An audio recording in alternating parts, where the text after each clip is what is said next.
ஒரு காலத்துல எமிலின்ற கிராமம் இருந்தது. அது ஒரு அழகான கிராமம். அந்த கிராமத்துல அழகான தோட்டங்களும் சுவையான தண்ணீர் கொண்ட கிணறுகளும் குளங்களும் இருந்தது. ஆனா அதே ஊர்ல தான் ஊர் எல்லையில ஒரு பயங்கரமான குகை இருந்துச்சு. அது ஒரு காட்டுப் பகுதி. அங்கதான் ஊர் மக்கள் ஆடு மாடு மேய்ப்பார்கள். ஒரு அமாவாசைக்கும் ஒரு வீட்ல இருந்து ஒரு ஆட்டை தரணும்.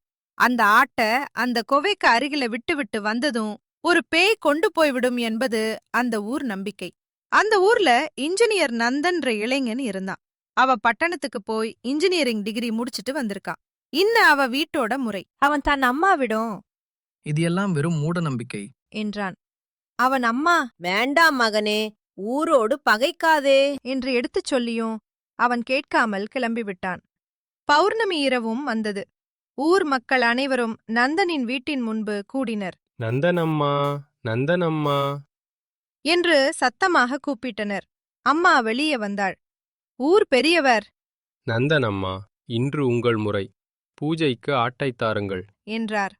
அப்போது இன்ஜினியரிங் படித்த நந்தன் வீட்டிற்குள் இருந்து வெளியே வந்து இதற்காக நாங்கள் கஷ்டப்பட்டு வளர்த்த ஆட்டை தர முடியாது என்று கராராக கூறினான்.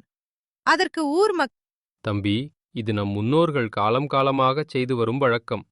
இதைச் செய்யாமல் விட்டால் ஊருக்கே ஆபத்து. அந்த பேய் வந்து இந்த ஊரையே அழித்துவிடும். மக்கள் என்று பயந்தனர். நந்தன் சற்றும் தயங்காமல் எது வந்தாலும் நான் பார்த்துக் கொள்கிறேன், நானே பொறுப்பே என்றான். ஊர் மக்கள் இருக்கிறேன். என்ன செய்வது என்று தெரியாமல் கவலையுடனும் பயத்துடனும் திரும்பிச் சென்றனர். அன்று இரவு கடந்து மறுநாள் விடிந்தது. ஊர் மக்கள் நேற்று இரவு குகையிலிருந்து பேய் வந்திருக்கும்.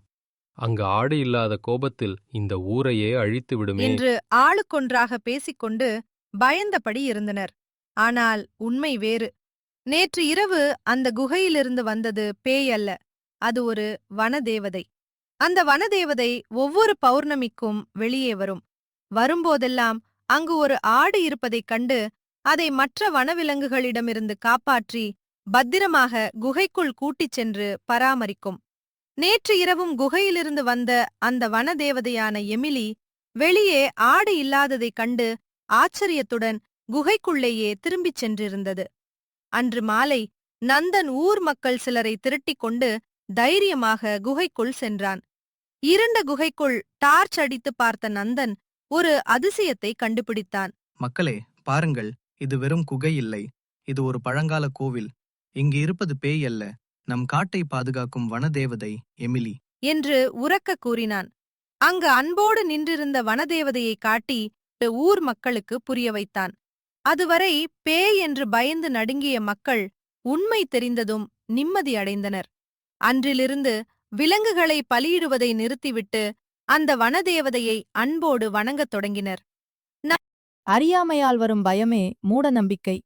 ஆராய்ந்து பார்க்கும் பகுத்தறிவே உண்மையை வெளிச்சத்திற்கு கொண்டு வரும்.